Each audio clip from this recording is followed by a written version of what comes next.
दुसरीकडे तुमच्याच पक्षातील लोक वर्षावर जात आहेत आणि बैठक घेत आहेत. मुख्यमंत्र्यांनी तातडीची बैठक बोलवली बारामती लोकसभा मतदारसंघाबाबत. याबाबत काय सांगा? बारामती लोकसभा मतदारसंघातील उपजिल्हा प्रमुख, जिल्हा प्रमुख, सगळे कार्यकर्ते आपण पाहिले असेल. सकाळी तर तुम्ही होता. आता कोणाला बारामती लोकसभा मतदारसंघात कोणाला बोलवलं मला माहित नाही. मला तरी बोलवलं नाही. असेल मीटिंग. तुम्ही इथे बघताय सगळे पदाधिकारी बरोबर आहेत. ही आमची वैयक्तिक, ही आमची स्थानिक स्तरावरील लढाई आहे. सामान्य जनतेचा प्रतिनिधी म्हणून हा नारळ फोडलाय.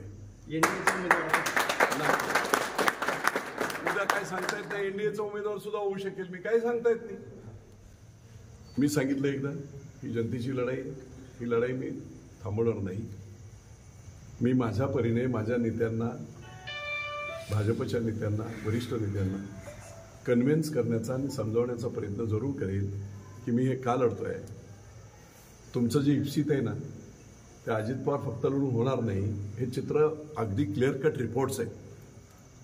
आणि मग तुमचं जे इप्सित आहे ते इप्सित साध्य करायचं असेल तर कदाचित त्याचा उपयोग मी उपयोगी पडेल.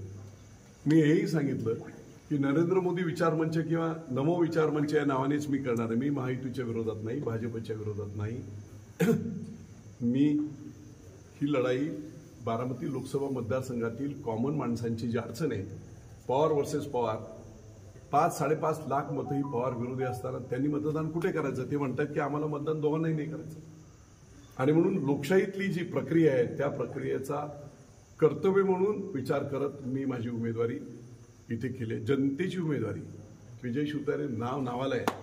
जनतेची. धन्यवाद.